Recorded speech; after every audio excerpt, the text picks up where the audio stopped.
did not post this video last summer, but yesterday, February 4th, 2022, when the Idaho State Police went to a homeless tent protest and had obviously researched some of the people there and found warrants for failure to appear and arrested them, I'm posting this.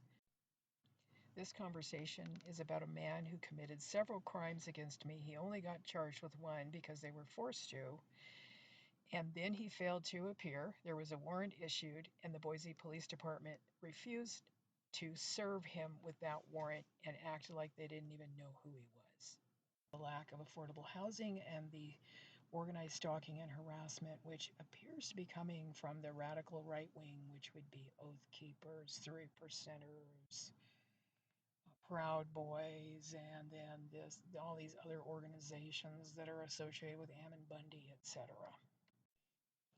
The police belong to a lot of these organizations and are also radical right wing. That's where the gaslighting and abuse of the homeless people comes from, because these authoritarian followers hate homeless people.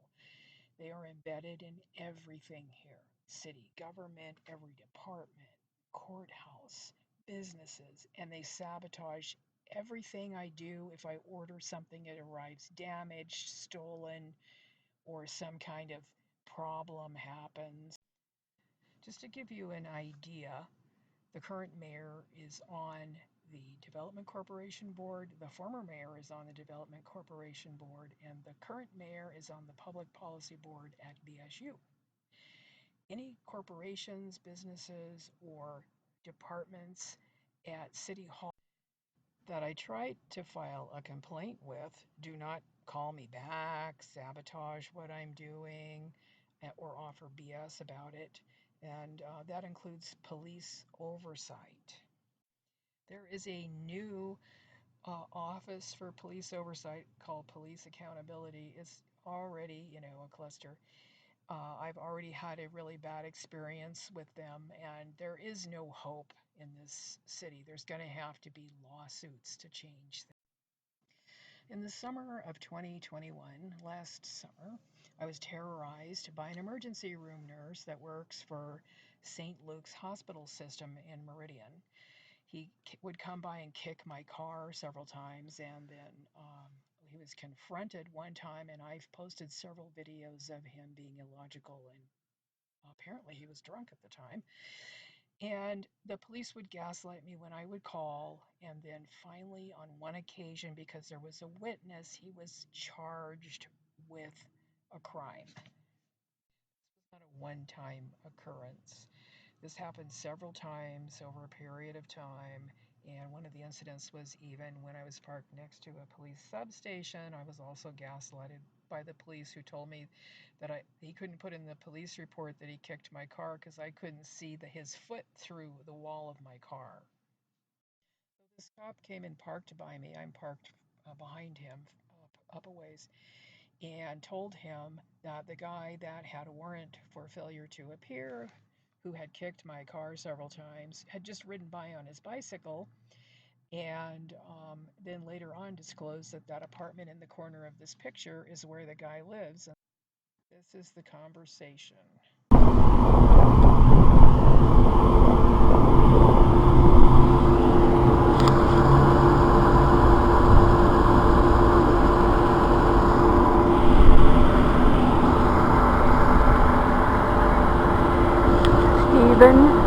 Thomas Hinkle, who has a warrant for his arrest, just rode by towards the truck food area.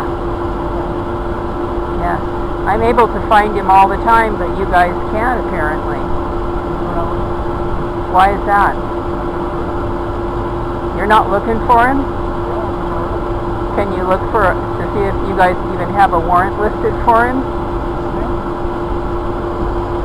Stephen Thomas Hinkle? The last name? Without a C, Hinkle. I believe 37. For something about intoxication and being dangerous, he kicked my car. He's done that, probably more than I know about. But were you in this van back then? No, that's me. He's done that 2 or 3 times. And then I was parked over by the library, and somebody was grabbing the handles of my car at 1 o'clock in the morning and shaking my car very aggressively. Yeah. And I'm not sure if it was, because it was dark, that it was him, but he was behaving the way this guy does. He's psycho. And he's working as an RN. Yeah. He's a nurse. Yes. Supposedly. He's homeless? He's on, well, I don't really know what he is. He says he lives in that building. In the police report it says he lives in that building. He told me he owns that building. And that he was not only worked in the emergency room in Meridian, but he's in charge of the whole thing. And, In charge of the whole hospital? the whole ER, yeah. And so I don't know what the truth is, if he's working for a contractor harassing homeless people for the city or CCDC or whatever, but he does commit crimes, and the prosecutor told me that there's a warrant for not appearing is what it is for. And I find it surprising that since he rides his bike around here all the time, he lives right there, and he works, they, supposedly know where he works, unless that's all just a cover. Yeah, I don't know if you got online and check.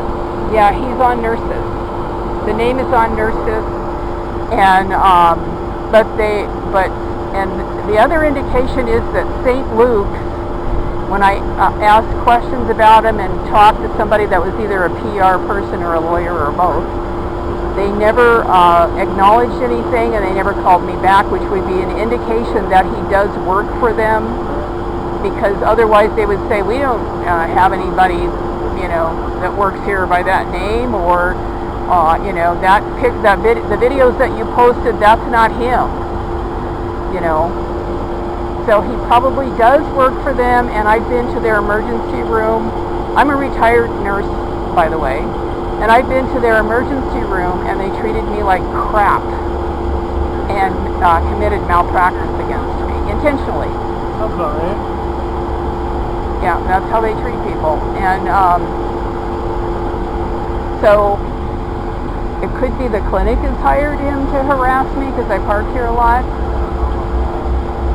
Businesses do hire contractors to harass them. Yeah, the city, oh yeah, it's happening all over the country, especially where you have your development corporations, and then they're trying to get all the homeless people out of this area for Rivershore development. They get taxes either from the businesses or from the property tax base, and they use usually 70 to 80% of the money to go after the homeless, which includes violence. And I've had my window bashed out of the back of my car and all kinds of stuff go on. Yep. And harassment from the Boise Police Department as well. Yeah. So, I'll look into it. I'm at the closing at home. I don't know if it works right, but I'll look into it tomorrow. for tomorrow.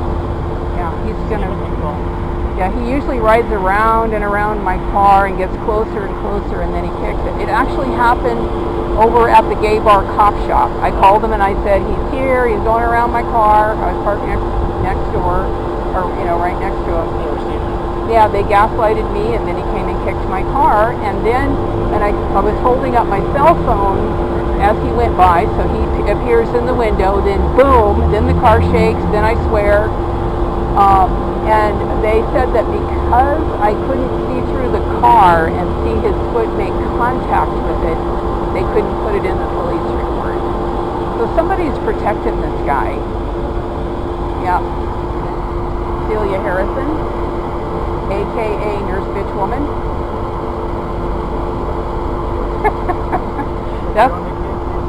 No, I worked over 20 years as a nurse in Washington State, and mostly in critical care, but I did a lot of things, including house supervisor of the hospital.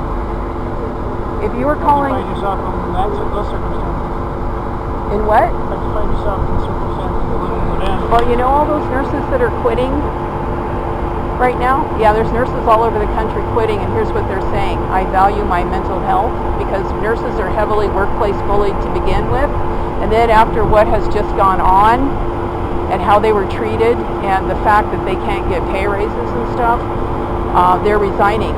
I went to Nome, Alaska, in a very small hospital where everything was done in an incompetent way. They didn't even have universal precautions. They didn't even have hand sanitizer, and a lot of the doctors were incompetent, so were the nurses. And there's a huge number of Native women that get raped, and the police were not arresting the men, and so I was at odds with the police, and on and on and on. So I eventually had a nervous breakdown from that and the workplace bullying, which was massive. And then a whole shitload of other stuff has gone on, and I did have an apartment. Actually, I was run out of the apartment with gang stalking, and the police wouldn't do anything about it. Organized stalking and harassment. And so Civic Plaza apartments, drug ring, the whole bit over there. Yeah. It's not. It's just a gang of people. There are gangs here, by the way. There were 38th Street tats over at the Civic Plaza. And there are gangs here. There's also drug cartel here. And so it's just an organized group, whether it's being paid for by a city, the police department's intelligence-led policing unit, or a corporation, or somebody that's wealthy that's paying a lawyer, or it can come from a lot of different sources. Also, drug cartels do it, and so nothing was done. So I just finally left to live in a car, and so now I've been being heavily stalked and harassed. It's a very dangerous city. Boise? Yeah. I've lived in a lot of places. I've been all over the world. It's probably the safest place I've been. You've been all over the world. You've been in military. I wasn't in the military. I've been a lot. I lived in 4 states. There's Probably one of the more safest places. There's a difference between being a tourist and living somewhere. Yeah. I've been a cop in 3 different states. What were the other states? What part of California? Okay, San Diego. Actually pretty safe. I'll tell you what, I gotta go write my 4 reports for the next hour, so Stephen Minkle, I'll look him up, okay? Okay, thank you.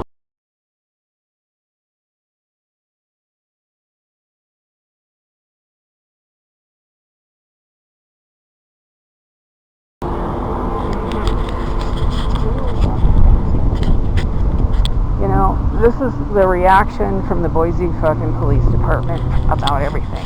Oh, we've never even heard of him. We've never even heard of him. Yep.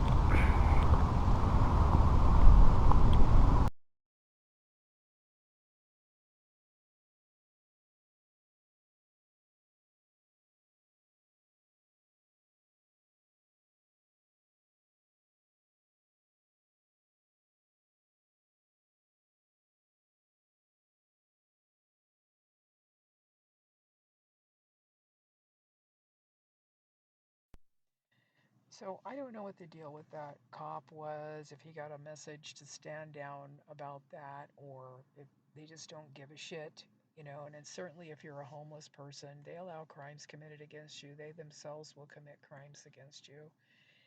And their job in that particular area, this was in the shoreline area, was to run all the homeless people off for the new business improvement district from CCDC, Capital City Development Corporation.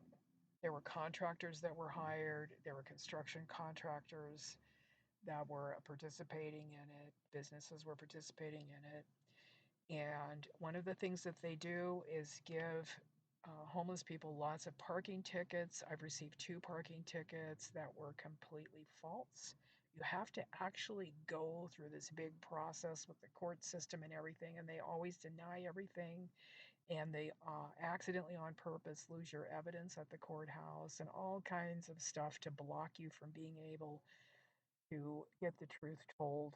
And I certainly should have, won my cases. They finally had to drop one of them. And I believe that what happened with that case is that the person that worked for parking enforcement actually took a screenshot of the video that he had just taken and then changed the date.